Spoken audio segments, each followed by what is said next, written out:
A 38-year-old female presented to the gynecology clinic complaining of heavy menstrual bleeding. She also had painful menses, chronic pelvic pain, and pain during sexual intercourse. She has undergone 2 vaginal deliveries and a cesarean section in the past. On general examination, she was pale and afebrile. On abdominal examination, a diffusely enlarged, tender uterus was palpable. Her pregnancy test was negative. Complete blood count revealed a low hemoglobin level of 9.5 grams per deciliter. A transvaginal ultrasound scan was performed which displayed a diffusely enlarged, globular, asymmetrical uterus, and a distorted, heterogeneous myometrium with increased and decreased areas of echogenicity.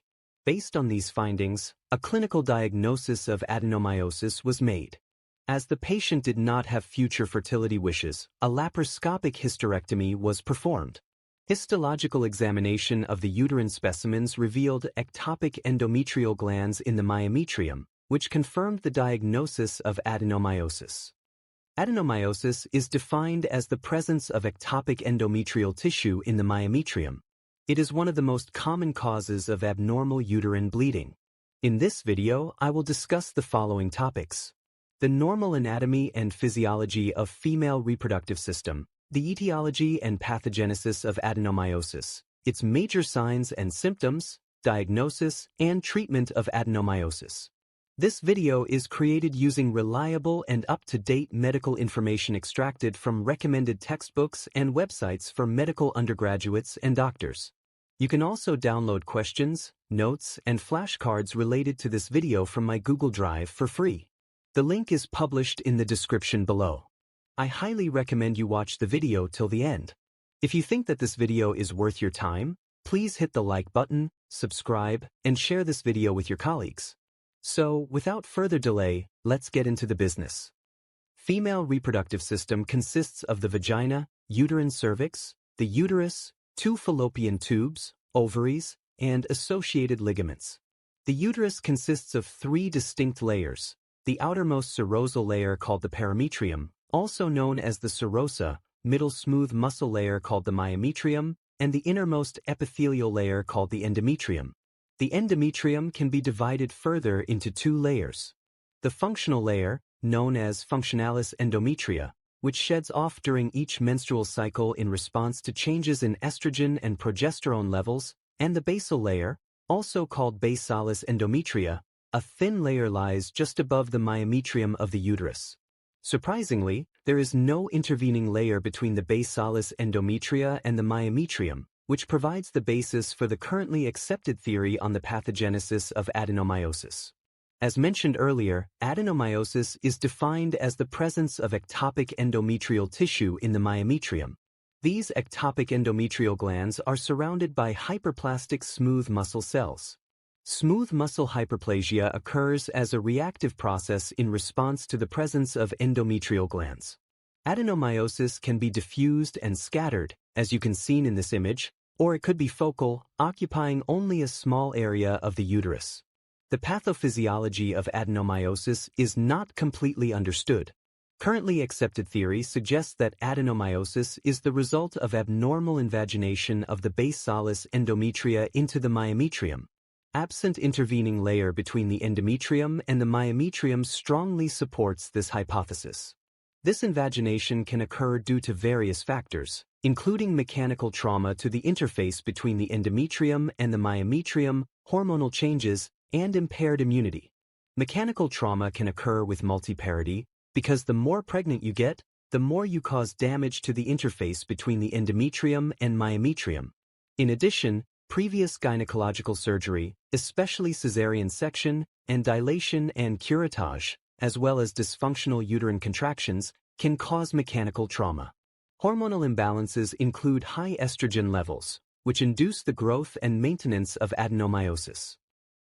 As the ectopic endometrial glands are sensitive to cyclical changes of estrogen and progesterone, signs and symptoms of adenomyosis are also cyclical. Most patients present with heavy menstrual bleeding. Bleeding within the myometrium from ectopic glands leads to increasingly severe dysmenorrhea or painful menstruation. Other associated symptoms include pain during sexual intercourse and chronic pelvic pain. Some women may also have infertility. A thorough physical examination should be performed. This should include examination of the perineum, vagina, cervix, and bimanual examination of the uterus and adnexa. Pallor may be seen on general examination due to excessive bleeding. During abdominal examination, a diffusely enlarged, tender, boggy uterus may be palpable. Adenomyosis currently remains largely a clinical diagnosis. Definitive diagnosis requires histological examination of the endometrial tissue, usually following hysterectomy or myomectomy. A pregnancy test should be performed to rule out pregnancy in women of reproductive age. Complete blood count may show low hemoglobin levels due to bleeding. Other lab tests may include thyroid function tests, evaluation for bleeding disorders, and tests to exclude sexually transmitted infections. The first-line imaging study in the workup of adenomyosis is either transvaginal or transabdominal ultrasound scan, which may demonstrate a diffusely enlarged, globular, asymmetrical uterus, a distorted, heterogeneous myometrium with increased and decreased areas of echogenicity, diffuse or focal thickening of the uterine junctional zone, or a myometrial mass with poorly defined borders. MRI scan facilitates better visualization of the junctional zone, but it is not performed routinely. Other procedures include diagnostic hysteroscopy and myometrial biopsy. Finally, the treatment of adenomyosis. Before starting the treatment, it is extremely important to consider the desire for future fertility. The only definitive treatment for adenomyosis is hysterectomy, which may be performed vaginally, abdominally, or laparoscopic. Hysterectomy is not an option for patients who have a desire for future fertility. Medical therapy for adenomyosis include pain relief with non-steroidal anti-inflammatory drugs.